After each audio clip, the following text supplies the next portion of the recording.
आध्यात्मिक जगत की प्रणेता, सबको सदा आगे बढ़ाने वाली ऐसी शिवानी दीदी जो हर पल सबको उन्नत उन्नत उन्नत की ओर देखना चाहती हैं, उनके लिए मैं अब आमंत्रण दूं उससे पूर्व मैं इतना सा सिर्फ कहूंगी कि आप यूं तो आध्यात्मिक जगत से पिछले 25 वर्षों से लगभग जुड़े हुए हैं, लेकिन बात 25 वर्षों की नहीं है। बात तो ये है आपकी गहराई में, आपके अंदर में वो जो सरस्वती विराजती है। कहते हैं मनुष्य के जीवा पर दिन में एक बार सरस्वती विराजती है। मैं तो कहूंगी 24 घंटे विराजती है। अगर देखना हो तो यहाँ देखो, जो हर पल शिव की बात करते हैं, जो हर पल वो बातें करते हैं जिसमें कल्याण समाया हो, वो हर पल वो बातें करती हैं जिसमें परिस्थितियां, स्थितियां, जो भी अनेक बातें संसार की, विरोधाभास की कहूं, विघन की कहूं, वो सब नाश होते हैं। ऐसी बात हमेशा करती हैं। ऐसी शिवानी दीदी हमारे मध्य है। मैं सबसे कहूंगी एक बार खड़े होकर के आप अभिनंदन करेंगे दीदी जी का, और तालियों के माध्यम से हम आपका आह्वान करते हैं। मैं आपको ये बताते हुए खुशी महसूस करती हूँ कि आपको 2017 में गुडविल एम्बेसडर की तरह नियुक्त किया गया वर्ल्ड साइकेट्री एसोसिएशन की ओर से। 2019 में आपको नारी शक्ति अवार्ड से राष्ट्रपति ने सम्मानित किया है। मैं तो कहूंगी उससे भी ऊपर परम पिता आपका सम्मान करते हैं। आपके द्वारा एक सच्चा ज्ञान का संदेश जन जन को देते हैं। ऐसी शिवानी दीदी आध्यात्मिक जगत की प्रणेता, आध्यात्मिक जगत की प्रतिमूर्ति आदरणीय शिवानी दीदी से अनुरोध है कि आप हमें मार्गदर्शन दें। आदरणीय दीदी जी, मन से मेरा अनुरोध है कि आप सामने स्थान ग्रहण करें। बैठे रहें, बैठे रहें, बैठे रहें। मंच से अनुरोध है, बैठे रहें, बहने बैठे रहें, बैठे रहें। आ जाइए, आ जाइए मंच पर।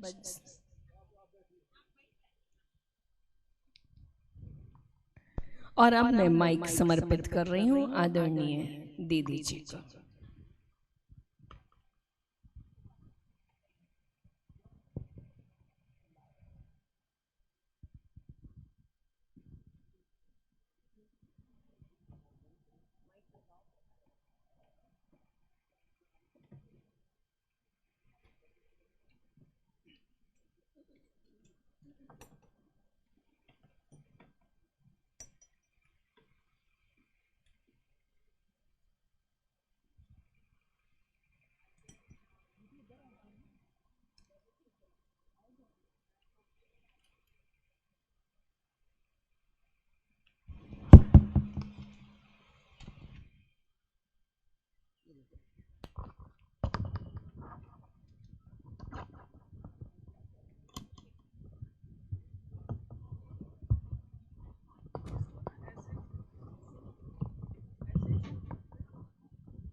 ठीक है यहाँ पे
ओम शांति।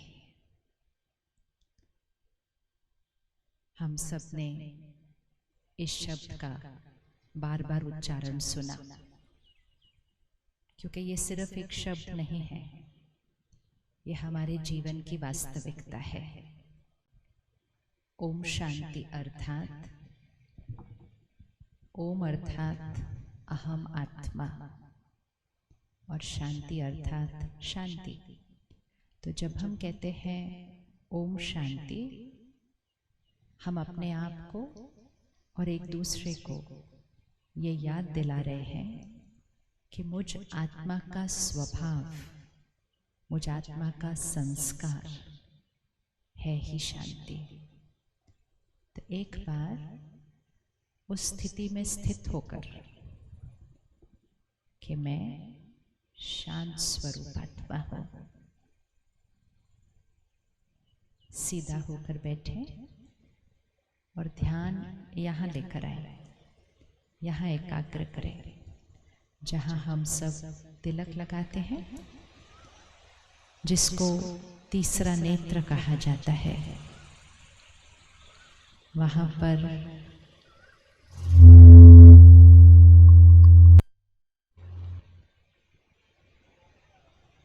ये आत्मा का रहने का स्थान है। तो बहुत धीरे से देखें, जैसे कि यहाँ वो ऊर्जा है जो इस शरीर को चलाती है। तो चारों तरफ से ध्यान हटाएं और ध्यान को यहाँ लेकर आए। सभी जो यहाँ मीडिया के ये सभी, इनको बोलना साइलेंस में जाए। ध्यान को यहाँ लाते हुए हम सब एक संकल्प करते हैं। आप सब भी मन में इस संकल्प को दोहराइएगा।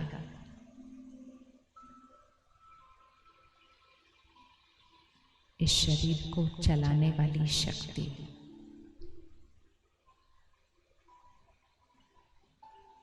अजर, अमर, अविनाशी,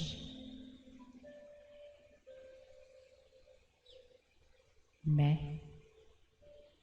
आत्मा हूँ। मैं आत्मा हूँ। मैं दिव्य आत्मा हूँ।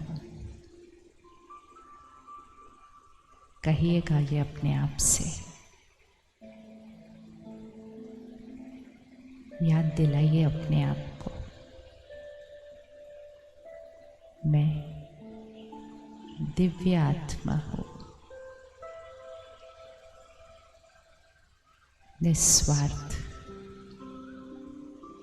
शुद्ध, पवित्र, सबको देने वाली,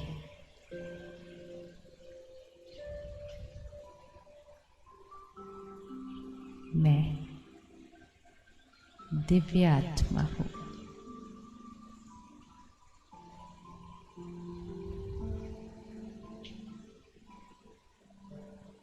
अपने चारों तरफ एक लाइट का आभा मंडल देखें, हर एक देखे। हमारे चारों तरफ सफेद प्रकाश, वाइट लाइट का आभा मंडल है। इसको देखने का प्रयास करें। लाइट हूँ मैं, शक्ति हूँ मैं,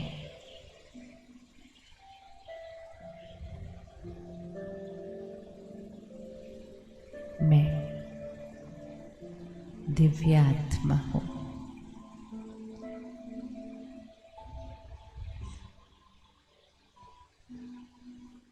निराकार परमात्मा शिव की संतान मैं शक्ति,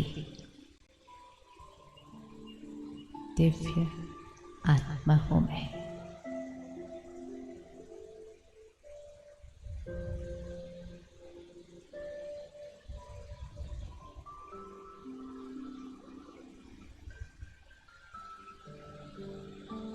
ओम शांति, ओम शांति।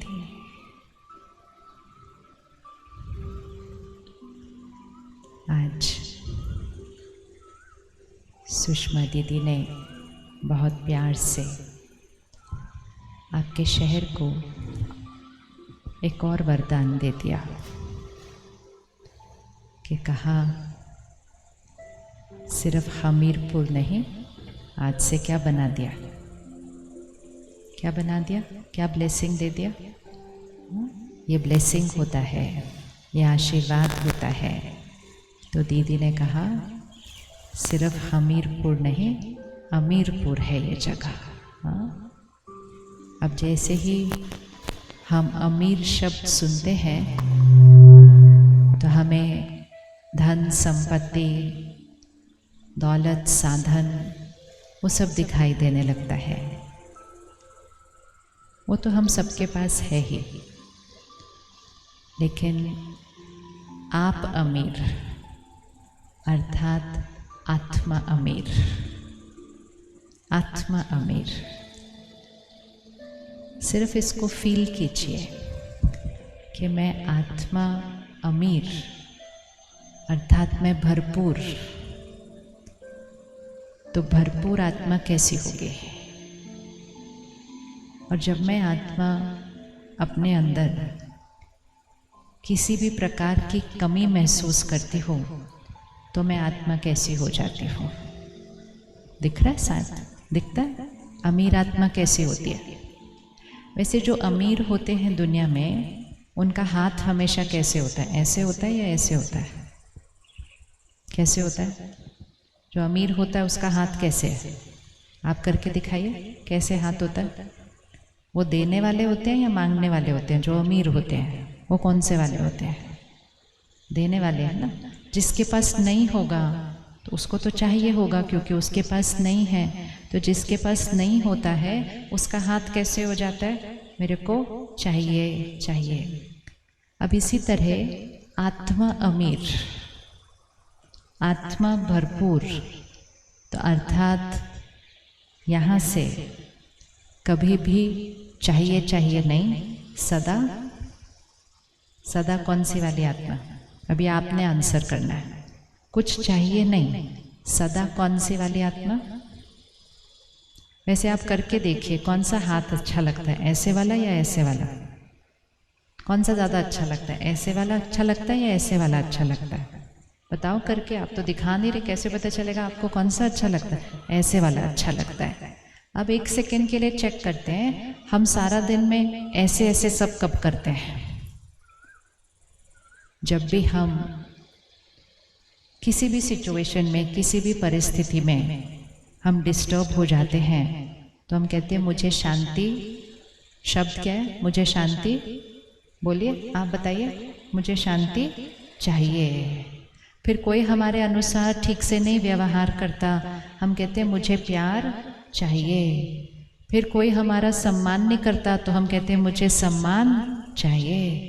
फिर हमने बहुत मेहनत करके कोई कार्य किया होता है तो हम कहते हैं मुझे थोड़ी सी तो महिमा चाहिए। कितना चाहिए चाहिए करते हैं सारा दिन।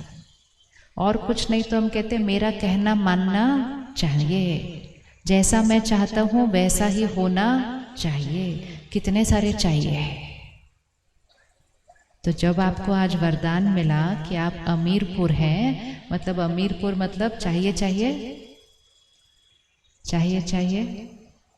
आप रेडी है खत्म करने के लिए चाहिए चाहिए, या अच्छा लगता है ऐसे सारा दिन? देवभूमि, देवभूमि है ना। देवभूमि मतलब वहां के रहवासी कैसे होंगे?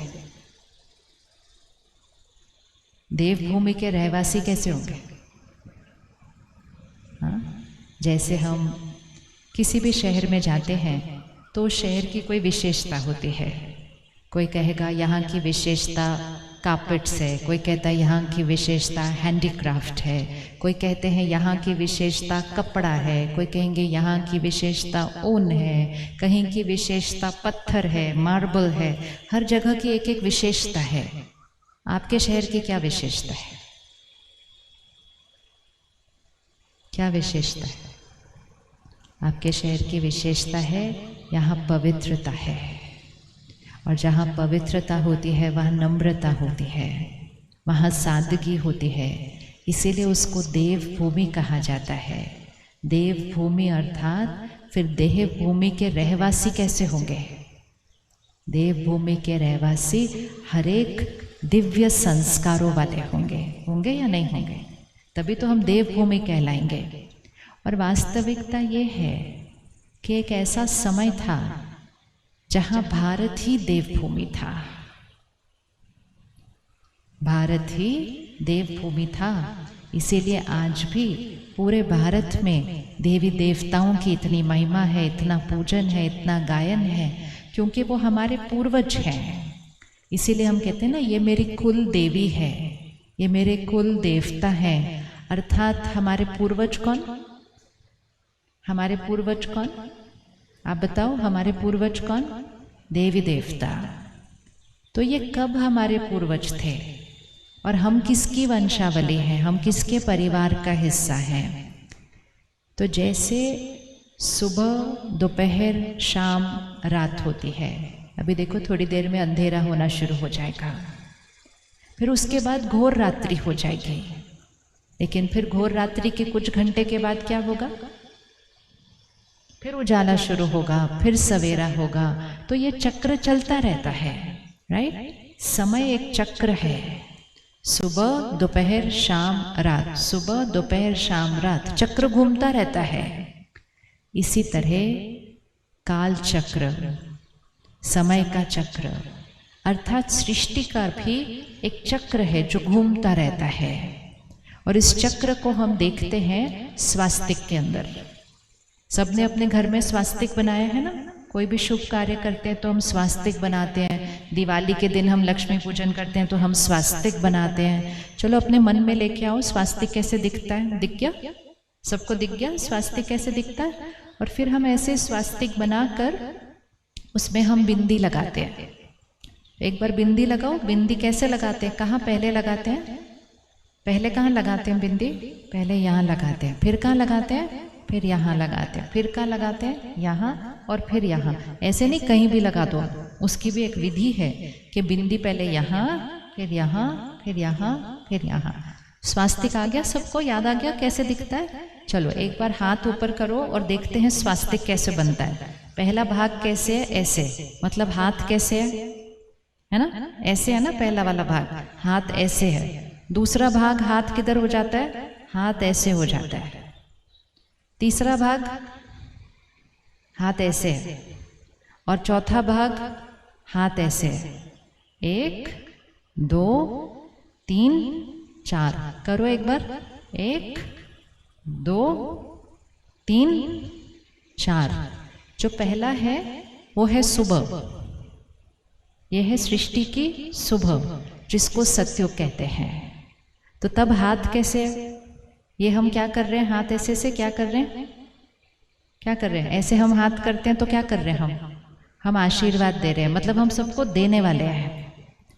फिर दोपहर, त्रेता युग, हाथ कैसे हो गया? नीचे, मतलब देना थोड़ा सा कम हुआ। फिर तीसरा भाग हाथ कैसे हो गया? ऐसे, मतलब कौन बन गए? ठीक है। और चौथा भाग फिर हाथ कैसे हो गया? देखा हमारा काल चक्र कैसे घूम रहा है। पहले हम कैसे थे? देने वाले। फिर कैसे हो गए? थोड़ा सा देना कम हो गया। फिर तीसरा कौन सा हो गया? हम कौन बन गए? मांगने वाले। और चौथा क्या बन गए? मांगने वाले से क्या बन गए? अब हम मारने वाले बन गए। किसको मारते हैं हम सारा दिन? हम तो किसी को नहीं मारते सारा दिन में, लेकिन सबसे ज्यादा पता है हम किसको मारते हैं? सबसे ज्यादा दुख किसको देते हैं सारा दिन? उंगली रखो उस पर जिसको सबसे ज्यादा तंग करते हैं सारा दिन। रखो रखो, पता है ना किसको तंग करते हैं सबसे ज्यादा? किसको तंग करते हैं सबसे ज्यादा? अपने आप को। एक छोटी सी बात हुई नहीं कि यहाँ चलता जाता है चलता जाता है चलता जाता है, इसने ऐसा क्यों बोला, मेरे साथ ऐसा क्यों हुआ, ऐसे इतना मारते हैं अपने आप को, इतना मारते हैं इतना मारते हैं, एक के बाद एक संकल्प करते ही जाते हैं, मन सोचना बंद ही नहीं करता। और इतना सब अपने आप को तंग करके, अपने आप को दुख देकर, फिर हम कहते हैं, कोई पूछता है क्यों दुखी हो, तो उंगली किसके ऊपर डाल देते हैं, वे कहते हैं उसने बात ही ऐसी की, बुरा तो लगना ही था। मतलब खुद को तंग करते हैं और फिर तंग करके इल्ज़ाम किस पे लगा देते हैं, उस पे लगा देते हैं, और फिर इंतज़ार करते हैं कि सामने वाला बदलेगा, सामने वाला माफ़ी मांगेगा, सामने वाला अच्छे से बिहेव करेगा, व्यवहार करेगा, मेरे से प्यार से बात करेगा। और जब सामने वाला बदलेगा और सामने वाला मुझसे अच्छे से व्यवहार करेगा, तब मेरा दुख खत्म हो जाएगा, मेरे चेहरे पर मुस्कान आ जाएगी। तो हम कौन से वाले बच्चे बन गए, ऐसे वाले बन गए, मांगने वाले बन गए। देव आत्मा, दिव्य आत्मा, शक्तिशाली आत्मा कभी मांगते नहीं है। वो सबको कौन सी वाली आत्मा है, देने वाली आत्मा है।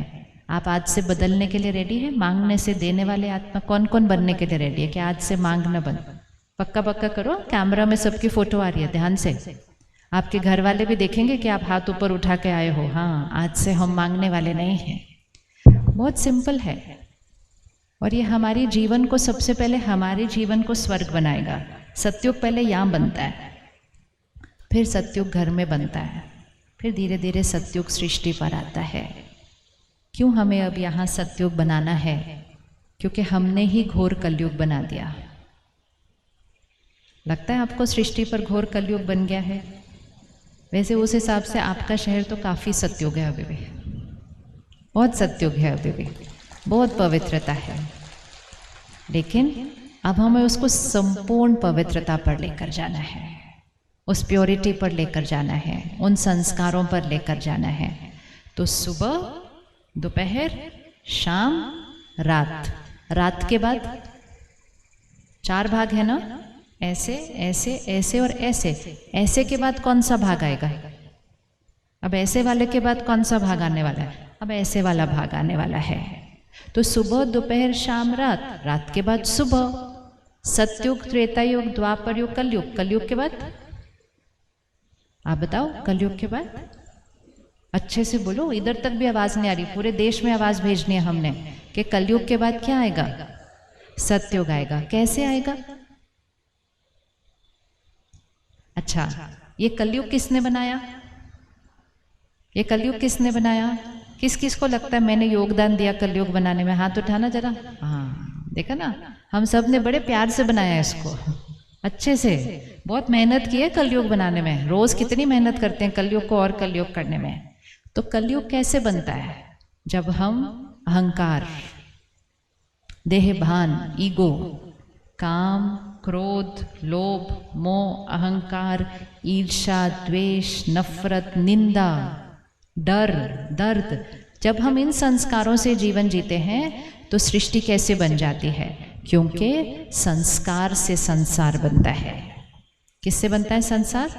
संस्कार से संसार बनता है। तो कलयुग हमने बनाया, अब सतयुग कौन बनाएगा?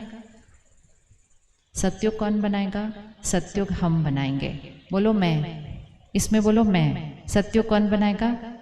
अच्छे से, सतयुग कौन बनाएगा? मैं। और जहाँ अभी भी इतनी पवित्रता है, वहाँ से बनाना तो और आसान होना चाहिए ना। आप यहाँ से बनाकर पूरे देश में वो भेज सकते हैं, क्योंकि स्वर्णिम भारत बनना है। बनना या नहीं बनना? इसीलिए भारत देश का गायन है कि जहाँ शेर और बकरी एक घाट पर पानी पीते थे, अर्थात इतनी संपूर्ण पवित्रता थी। प्रकृति भी कितनी सतो प्रधान थी। इसीलिए सत्यनारायण की कथा में क्या कहते हैं? नर ऐसी करनी करे जो नर से, क्या कहा नहीं है? नर से नारायण, नारी से लक्ष्मी। अब हमने ये कितनी बार सुनी है कथा, लेकिन हमने इस पे कभी मंथन नहीं किया कि इसका मतलब क्या है। नर ऐसी करनी करे जो नर से नारायण बने, नारी से लक्ष्मी बने। तो नर और नारी अर्थात कौन सा युग? कलयुग। श्री लक्ष्मी श्री नारायण कौन सा युग? सतयुग। मतलब कलयुग में नर और नारी कोई ऐसी करनी करेंगे जो वो कलयुग से क्या बन जाएंगे? सतयुग बन जाएंगे, है ना। अब जब हम देवी देवताओं के चित्र देखते हैं तो उनके पीछे एक सफ़ेद रंग की लाइट दिखाई देती है ना। दिखाते हैं ना सफ़ेद रंग का सर्कल, पीछे आभा मंडल दिखाते हैं। हम सबके पीछे भी एक आभा मंडल है। सफ़ेद आभा मंडल अर्थात बेदाग आत्मा, बेदाग संपूर्ण पवित्रता, जहाँ कुछ चाहिए नहीं, संतुष्ट आत्मा, इच्छा मात्रम अविद्या, सर्वगुण संपन्न, 16 कला संपूर्ण, संपूर्ण परफेक्ट आत्मा। अगर हम अपने पीछे का आभा मंडल देखें तो क्या लगता है कौन सा रंग चल रहा होगा?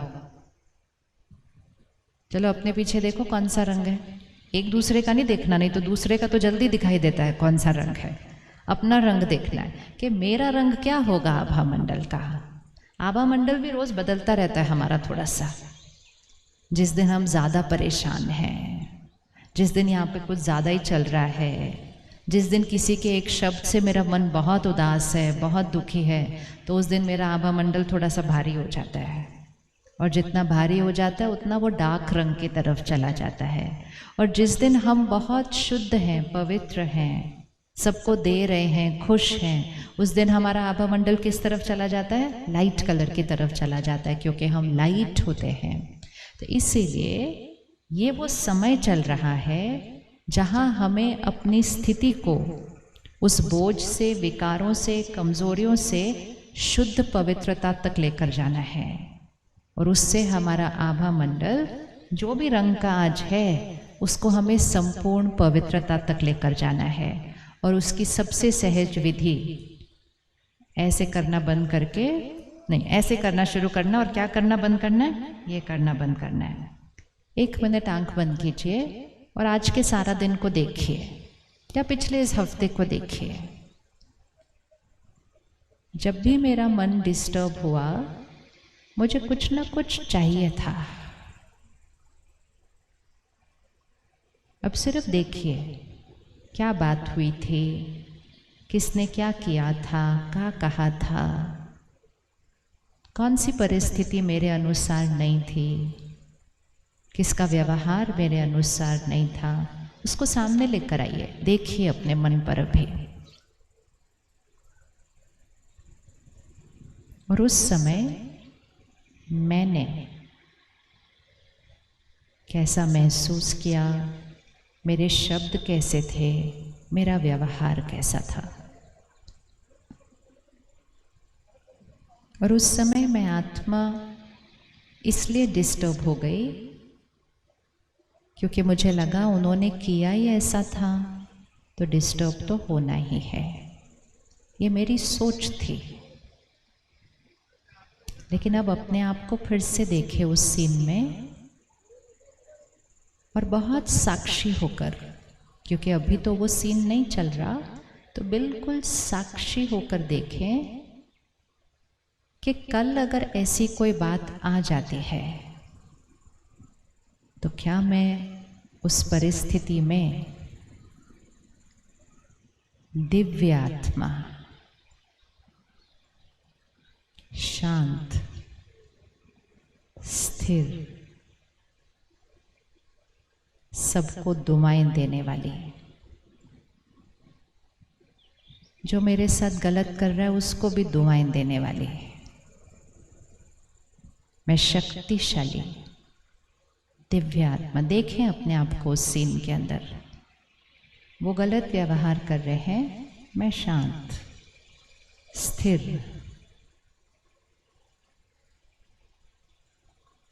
सम्मान से बात करने वाले।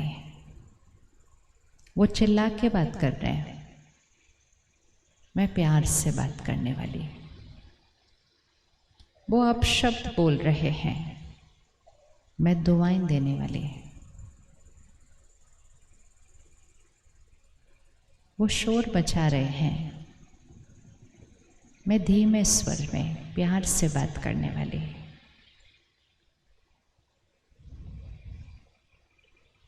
वो इस क्षण कमज़ोर है, सिर्फ इस क्षण के लिए वो कमज़ोर है, मैं शक्तिशाली, मैं दिव्यात्मा हूँ।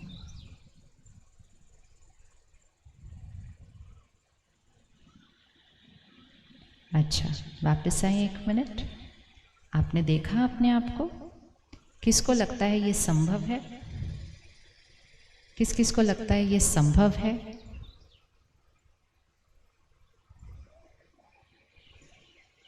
संभव है या नहीं है?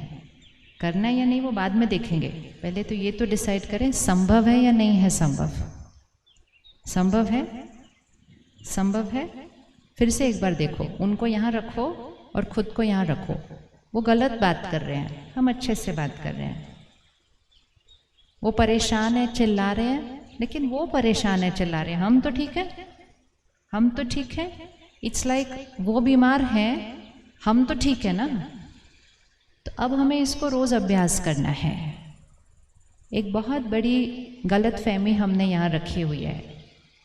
किसी ने हमें बचपन से सिखाया, चारों तरफ भी हमने वैसा देखा, तो हम भी वैसे बनने लग गए। और वो था कि मेरे मन की स्थिति परिस्थिति और लोगों पर निर्भर है।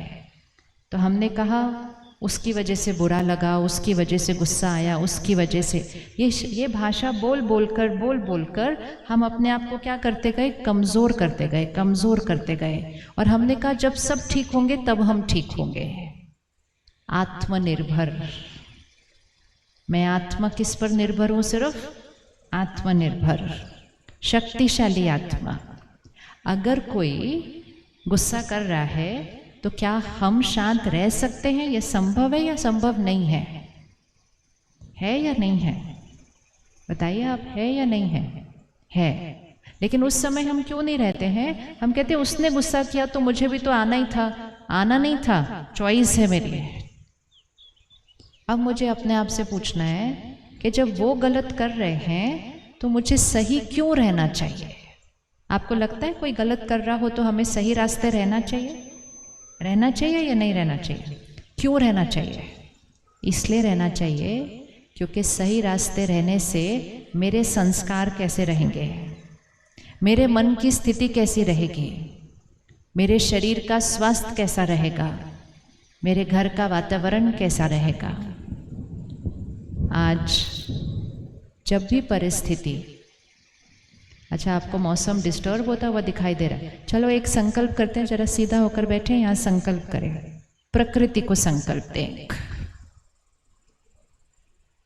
परमात्मा को याद करें और प्रकृति को एक संकल्प देते हैं। प्रकृति हमारी सहयोगी है, प्रकृति हमारी साथी है। प्रकृति का शुक्राना करें।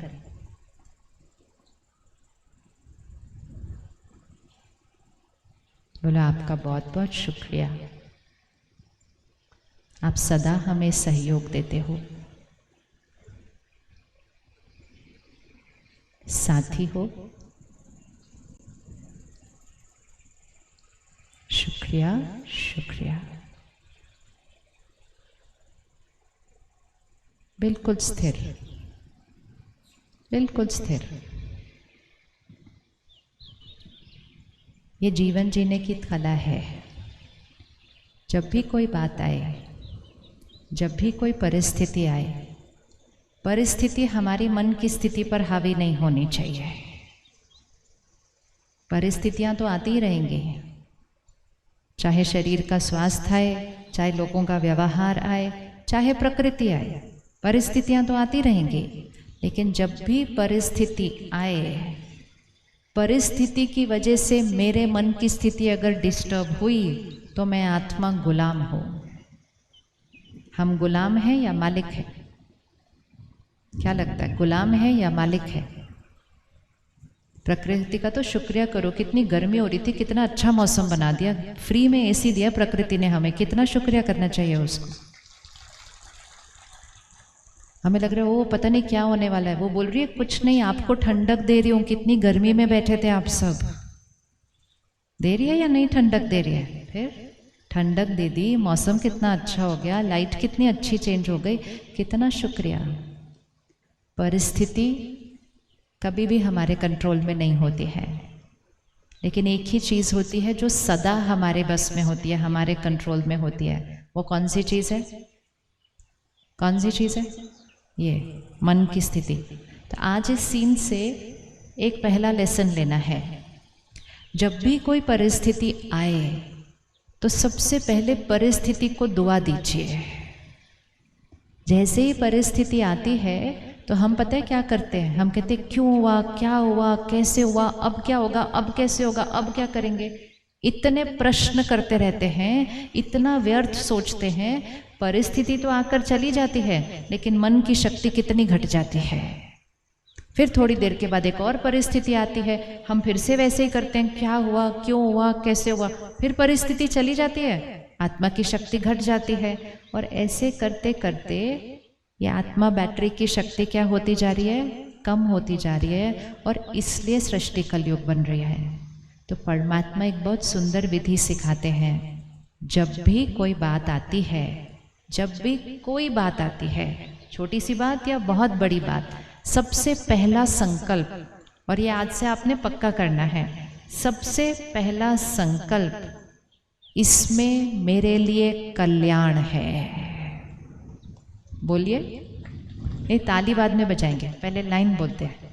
जब भी कोई बात आए, इसमें मेरे लिए कल्याण है। बोलिए एक बार, इसमें मेरे लिए कल्याण है। हम सबके जीवन का अनुभव है कि कई बातें आई, हम बहुत परेशान हुए, बहुत हिले, और कुछ महीनों बाद हमने कहा अच्छा हुआ, वो हुआ मेरे कल्याण के लिए हुआ। हुआ है कि नहीं? किस किस के जीवन में ऐसा हुआ है? हाथ देखो, कितने सबके जीवन में ये बात है, अनुभव। लेकिन हम कुछ महीनों बाद वो कहते हैं या कुछ सालों बाद कहते हैं। हमें कहना कब है? उसी क्षण। क्यों? जैसे ही बात आती है और हम व्यर्थ सोचना शुरू करते हैं, हमारी शक्ति घट जाती है, परिस्थिति हावी हो जाती है हमारे मन की स्थिति के ऊपर। और जैसे ही हम कहते हैं इसमें मेरे लिए कल्याण है, ये परिस्थिति भी मेरे अच्छे के लिए आई है, तो कौन शक्तिशाली हो जाता है? जब हम कहेंगे ये परिस्थिति भी मेरे अच्छे के लिए आई है, तो कौन शक्तिशाली हो जाएगा? तो हम शक्तिशाली हो जाएंगे, परिस्थिति नीचे हो जाएगी। तो प्रकृति को कहो आप भी मेरे कल्याण के लिए आए हो। बोलिए एक बार, आप मेरे कल्याण के लिए आए हो। फिर देखो कैसे वो कल्याण करती है हमारा। हम ही डर जाते हैं, हम ही हिल जाते हैं, हम ही परेशान हो जाते हैं। और जैसे ही हम हिलेंगे, संस्कार डिस्टर्ब होंगे, तो संसार तो अपने आप ही डिस्टर्ब होने लग जाएगा। इवन अगर कोई ऐसी बात आती है जो बहुत उथल पुथल की है, तो भी बाहर ही हिले ना। हम क्यों हिलते हैं? हम दिव्य आत्मा है। दिव्य आत्मा अर्थात आत्मा रूपी बैटरी क्या? बिल्कुल चार्ज्ड। तो देने वाली आत्मा मतलब सबको दुआएं देने वाली। तो सबसे पहली लेसन आज, हर परिस्थिति को दुआ देनी है। दे सकते हैं हर परिस्थिति को दुआ। और दुआ क्या है? आप अगर आए हैं तो इसमें भी मेरे लिए कल्याण है। कुछ कुछ परिस्थितियों में बाहर ऐसे लगेगा कि कोई कल्याण नहीं है, लेकिन एक कल्याण हमेशा होता है कि उस परिस्थिति में अगर मैं आत्मा स्थिर रही तो मुझ आत्मा की शक्ति उस परिस्थिति में ज़रूर बढ़ेगी। ये 100% सर्टेन है। होता है या नहीं होता? ऐसे कोई मुश्किल समय आता है और चला जाता है, लेकिन उसमें मैं आत्मा कमज़ोर हुई या मैं आत्मा शक्तिशाली बनी, ये कौन डिसाइड करेगा? मैं या परिस्थिति? कौन डिसाइड करता है? मैं या परिस्थिति? क्या लगता है कौन डिसाइड करेगा? मैं या परिस्थिति? मैं। तो एक कल्याण हर परिस्थिति में है कि मेरी शक्ति ज़रूर बढ़ेगी, मेरे अंदर की गुण और शक्तियाँ इमर्ज हो जाएंगी, क्योंकि मैंने पहला संकल्प ये किया कि इसमें भी मेरे लिए कल्याण है। तो हर परिस्थिति को दुआ। रेडी? हर परिस्थिति को दुआ देने के लिए? 1 मिनट आंख बंद करो और अपनी जीवन की परिस्थिति देखो। कोई भी परिस्थिति जो इस समय चल रही है, परिवार में, काम कारोबार में, किसी के शरीर के स्वास्थ्य में, अब उसके प्रति अपने संकल्प को बदलते हैं।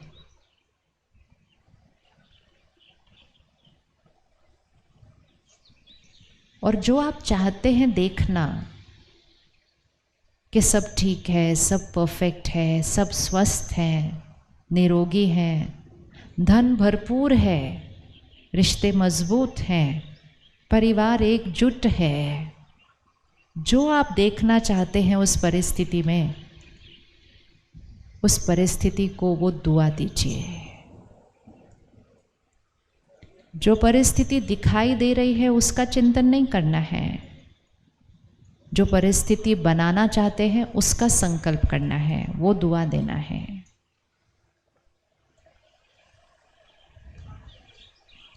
हर एक ने अपनी अपनी परिस्थिति के लिए करना है।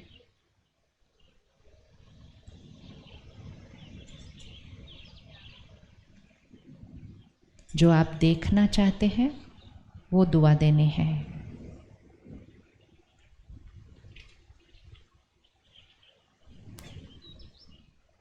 अब व्यक्ति को भी देखिए कि कोई आपसे गलत व्यवहार करता है, किसी का संस्कार सही नहीं है, उसके अंदर कौन सा संस्कार देखना चाहते हैं, उनको वो दुआ दीजिए।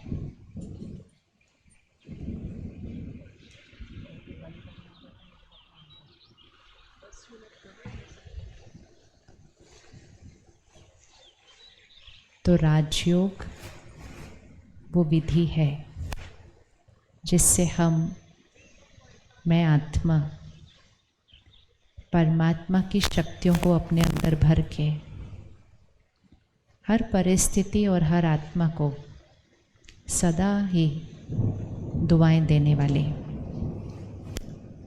शक्तियाँ देने वाले, हर परिस्थिति में सही सोचने वाले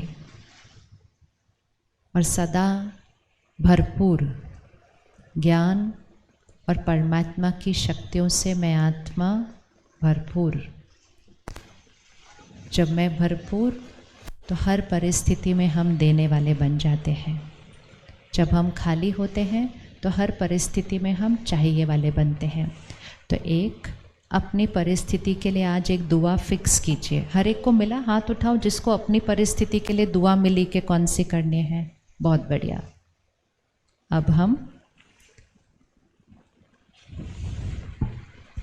व्यक्ति के लिए भी दुआ कीजिए।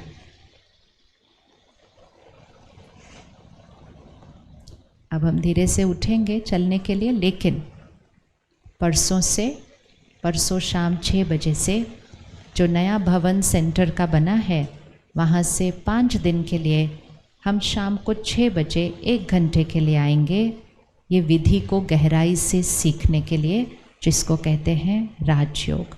तो परसों शाम 5 बजे से 1 घंटे के लिए। अब बिल्कुल धीरे धीरे उठिए, आराम से उठिए और साइलेंस में चलिए। कुछ भी नहीं होने वाला, बिल्कुल आराम से चलेंगे, बिल्कुल आराम से।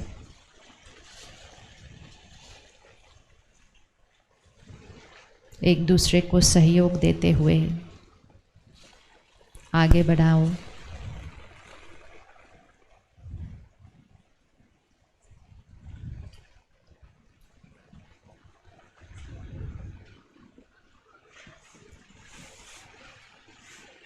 प्रकृति को शुक्रिया करते हुए बिल्कुल साइलेंस में चलेंगे। और परसों शाम को 6 बजे हम सब सेंटर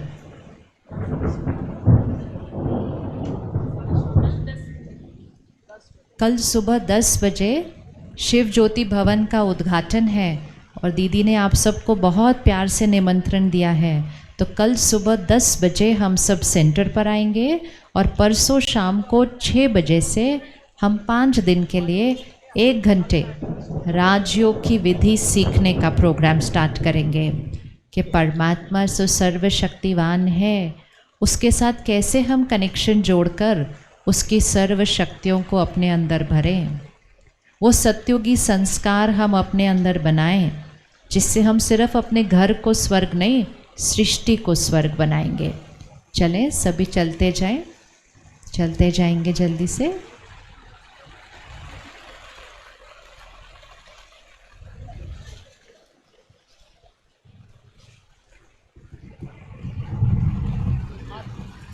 प्रसाद था थोड़ा।